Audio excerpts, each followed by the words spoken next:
आदेश जो भारी है इज़राइल पर, इज़राइल की फ़ौज पर, जिसे पाने के लिए पूरी अमेरिका से लेके फ्रांस, जर्मन सब ने एक कर दिए ताकि इज़राइल उस देश पर कब्ज़ा कर ले। सब ने इज़राइल का साथ दिया ताकि इज़राइल किसी तरह उस देश को अपने कब्ज़े में ले ले। पर पिछले 40-50 सालों से चल रही ये जंग किसी काम की नहीं। 50 सालों से इज़राइल बुरी तरह वहाँ हमला कर रहा है और सब कुछ नस्तो नाबूद और तबाह कर दिया है। फिर भी वहाँ के लोग एक उम्मीद में जिंदा है और अपनी ज़मीन छोड़ने को तैयार नहीं।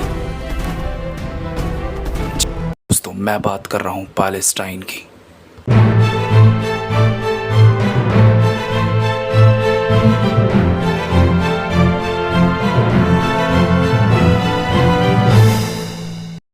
इज़राइल ने फ़लस्तीन के ऊपर पिछले 50 सालों में जितने हमले किए हैं और जितना इलाका फ़लस्तीन का अपने कब्ज़े में ले लिया है, जी हाँ दोस्तों, अपनी आर्मी और बेस के दम पर, जी हाँ दोस्तों, पूरा कब्ज़ा कर लिया है। क्योंकि दोस्तों फ़लस्तीन के पास शुरू से ही आर्मी नहीं है कोई। दोस्तों, वहाँ सिर्फ एक पॉलिटिकल पार्टी है, हमास, जिसके कुछ ही सैनिक हैं, 20 से 25 हज़ार, जो कि अमेरिका की नज़रों में पूरी तरह टेररिज्म है। वो गाज़ा के लोगों की हेल्प भी नहीं कर सकते। जी हाँ दोस्तों, उन्हें अंडरग्राउंड होके रहना पड़ता है। और इस तरफ दोस्तों अमेरिका और इज़राइल की पूरी आर्मी उस पूरे देश पर कब्ज़ा करने की फिराक में है। जी हाँ दोस्तों, इज़राइल की आर्मी 5 लाख से ऊपर है और दोस्तों वो फ़लस्तीन को इज़राइल बनाना चाहती है, जो कि दोस्तों वहाँ के ज़मीनी लोग उस ज़मीन को छोड़ने को तैयार नहीं। इज़राइल और फ़लस्तीन के बीच ये जंग काफ़ी पुरानी है, लेकिन दोस्तों पिछले 2 सालों में जितनी मौतें फ़लस्तीन में हुई हैं और जितना आतंक दोस्तों, जितना इंसानियत और दोस्तों मानवाधिकार को कुचला गया है फ़लस्तीन के अंदर, उतना दोस्तों पिछले 50 सालों में किसी भी देश में, ना ही पूरी दुनिया में हुआ होगा, जितना दोस्तों फ़लस्तीन के अंदर मानवाधिकारों का उल्लंघन और दोस्तों बच्चों, औरतों, बूढ़ों, जवानों को मारा गया है।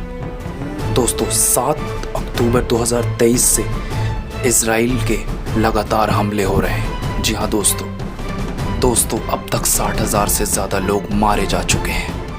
फ़लस्तीन में एक रिपोर्ट की माने तो फ़लस्तीन में अब तक 60,000 से ज़्यादा लोग मारे जा चुके हैं, जिसमें से 70% आबादी महिलाएं और बच्चों की है। 15,000 से ज़्यादा लोग घायल हैं, जिन्हें दवाइयाँ और अस्पतालों की ज़रूरत है।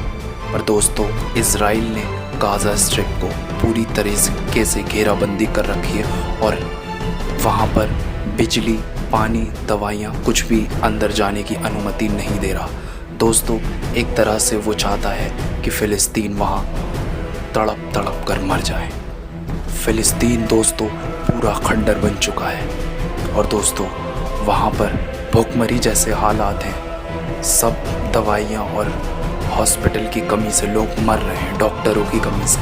पर दोस्तों फ़लस्तीन ने फ़लस्तीन को पूरी तरह घेराबंदी कर रखी है, की संख्या 64,000 से भी ज़्यादा है, जिनमें बच्चे और औरतें हैं। देखा जाए तो ये कोई युद्ध नहीं है, क्योंकि एक तरफ इज़राइल की आर्मी है और एक तरफ फ़लस्तीन के लोग, आम नागरिक, और एक हमास की पॉलिटिकल पार्टी जो कि सिर्फ 20,000 है, और एक तरफ इज़राइल की पूरी फ़ौज 5 लाख से ज़्यादा आर्मी और हथियारों से लैस और बड़े बड़े परमाणु और दोस्तों बड़े बड़े राइफल से लैस।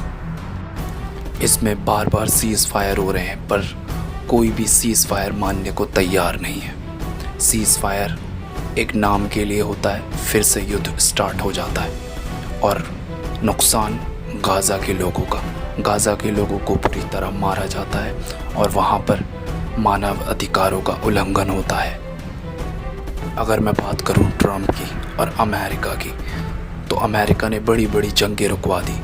हाल ही में अमेरिका ने भारत, पाक और यूक्रेन और रशिया और कई जगह की वॉर रुकवाई है।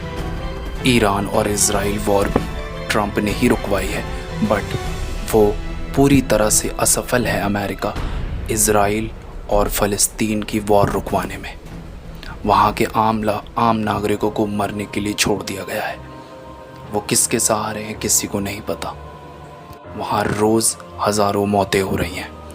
अगर इज़राइल के आंकड़े की बात करें, इज़राइल में सिर्फ 2 सालों में 1000 से 1500 लोग मारे गए हैं, और वहीं यही आंकड़ा 90% से ज़्यादा है गाज़ा में। गाज़ा का लगभग 65% हिस्सा, 65% हिस्सा दोस्तों इज़राइल कब्ज़ा कर चुका है।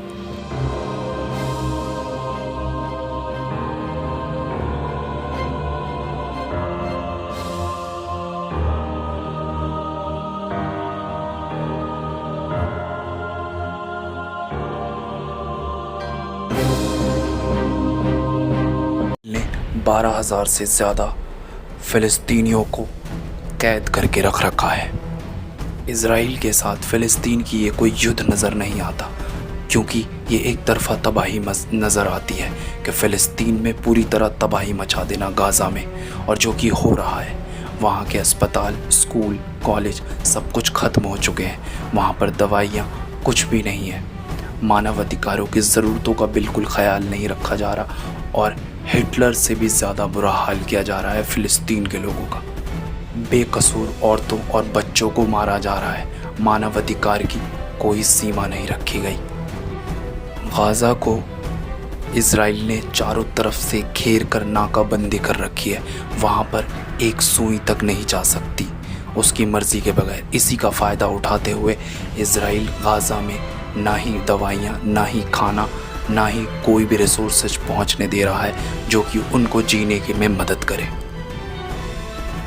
गाज़ा के साथ ऐसे हालात बना रखे हैं जैसे कि एक जानवर को कैद करके रख दिया जाता है, और उसे भूख से, दवाइयों से और उसे उसकी ज़रूरतों से तड़पाया जाता है। दोस्तों, अमेरिका का इज़राइल को खुला सपोर्ट है। पैलेस्टाइन को पूरी तरह से इज़राइल ने घेर रखा है। इंटरनेशनल लॉ और ह्यूमैनिटी की बात करने वाले बड़े बड़े यूएनओ जैसे रशिया, रजब तैयब अर्दोगान, टर्की, जो इस्लामिक लीडर बनते हैं, वो भी सारे फेल हो चुके हैं, और फ़लस्तीन की मदद करने के लिए कोई आगे नहीं आना चाहता। और दोस्तों, ये युद्ध, ये सीज़ फायर कोई भी कायम नहीं रखना चाहता। ये अमेरिका वही है जो एक बार इराक़ ने कुवैत पर हमला किया था सद्दाम हुसैन के वक्त। खाने अमेरिका खुद आया था और कुवैत से बाहर किया था, और आज इज़राइल ने फ़लस्तीन पर और उनके नागरिकों पर अत्याचार के पूरे हदें पार कर दी है, पर अमेरिका यहाँ अब तक नहीं आया है। और ह्यूमैनिटी और इंटरनेशनल लॉ, यूएन ने, नाटो, वो सब कहाँ हैं जो अफ़गानिस्तान और हर जगह घुस के स्ट्राइक करते हैं। आज वो ह्यूमैनिटी की बात करने वाले कहाँ हैं? इस युद्ध को वो क्यों नहीं रोक पा रहे? ईरान वॉर और इज़राइल वॉर कुछ दिन चली, रुक गई। भारत पाक वॉर चली, ट्रंप ने सीज़ फायर करवाया। उसके बाद कई रशिया यूक्रेन वॉर चल रही थी, उसमें भी सीज़ फायर होने वाला है।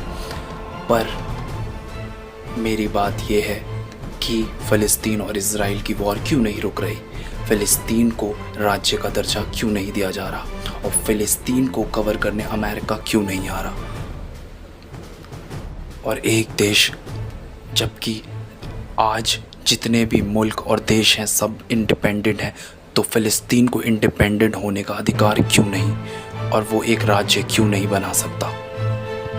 आज के वक्त खुलेआम एक देश पर कब्ज़ा किया जा रहा है, और ह्यूमैनिटी और इंटरनेशनल लॉ की बात करने वाले यूएन, नाटो जैसे लोग देखकर तमाशा देख रहे हैं कि फ़लस्तीन और इज़राइल वॉर कब रुकेगी और इसका क्या सॉल्यूशन होना चाहिए, और यहाँ किसकी गलती है, फ़लस्तीन की या इज़राइल की या अमेरिका की या यूएनओ या रशिया जैसे बड़े मुल्क, और या इस्लामिक कल्चर को अपना लीडर कहने वाले अर्दोगान, जो कि शांति का एक अपना मैसेज देते हैं और दूसरों के मुल्क में जाकर युद्ध विराम कराते हैं, वो आज कहाँ हैं?